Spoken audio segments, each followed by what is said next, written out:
So can you tell everybody why you're running now? What made you make this decision? Yeah. You know, one of my students, when I was a teacher, asked me that same question. I knew he worked for a fast food restaurant after school, so I asked if he had $5. He pulls out 5 ones. I took his $5. I gave each of his 3 friends $1. I gave him $1. I put another $1 in my pocket. He says, "Mr. Bentivolio, that's not fair. That's my money."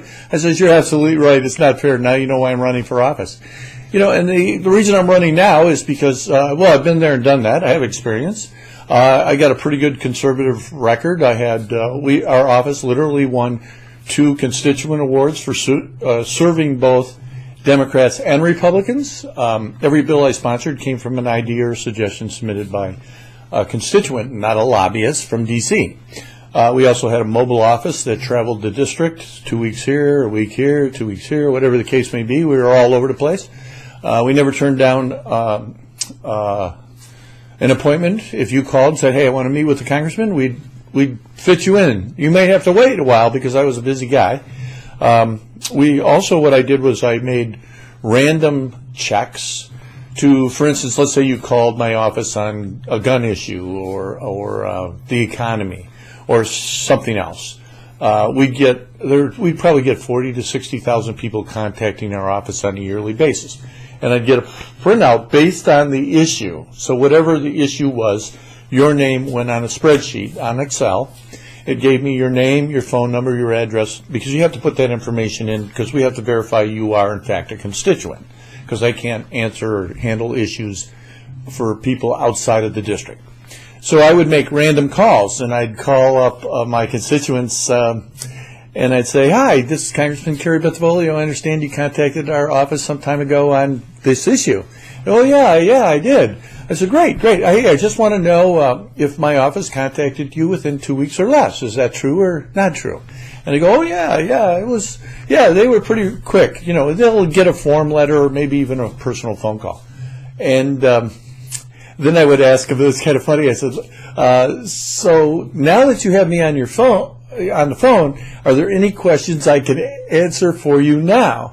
And of course I caught them off guard, and the response was, "No, I can't think of any, but thank you very much for calling."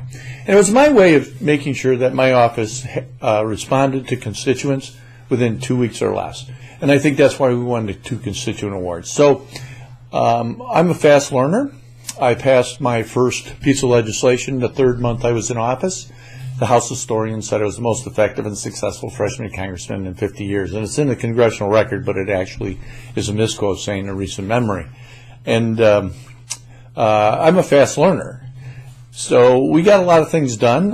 When I go back, and I'm going to be reelected, I'm almost positive, because people are starting to wake up and get educated. And so, Bentivolio actually did the job. I can hit the ground running. There's no learning curve there, as big as it was when you first get there, right? So I think that's the benefit. I can hit the ground running. And then they say, "Well, you got to beat the Democrat." Well, I'm the only one in the race who actually beat a Democrat in a national election. And I did it with a lot less money than our present congressman did. He spent $1 million. I spent about $150,000. And I got elected. And the Democrats, I think they knew there was somebody there who would listen to them. I don't always have to agree with them, but there was a voice there, and I understand. I understand where they're coming from, and yeah, they have a voice. They can scream and holler at me.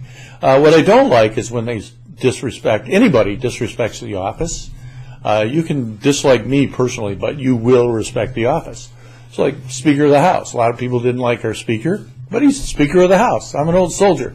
You may not like the officer you work for, but he's still the officer. You got to respect the rank. You don't have to respect the person. So hopefully, I think people are going to benefit because I'm actually the real deal. I'm the bargain because I've been there and done that, and I was very effective.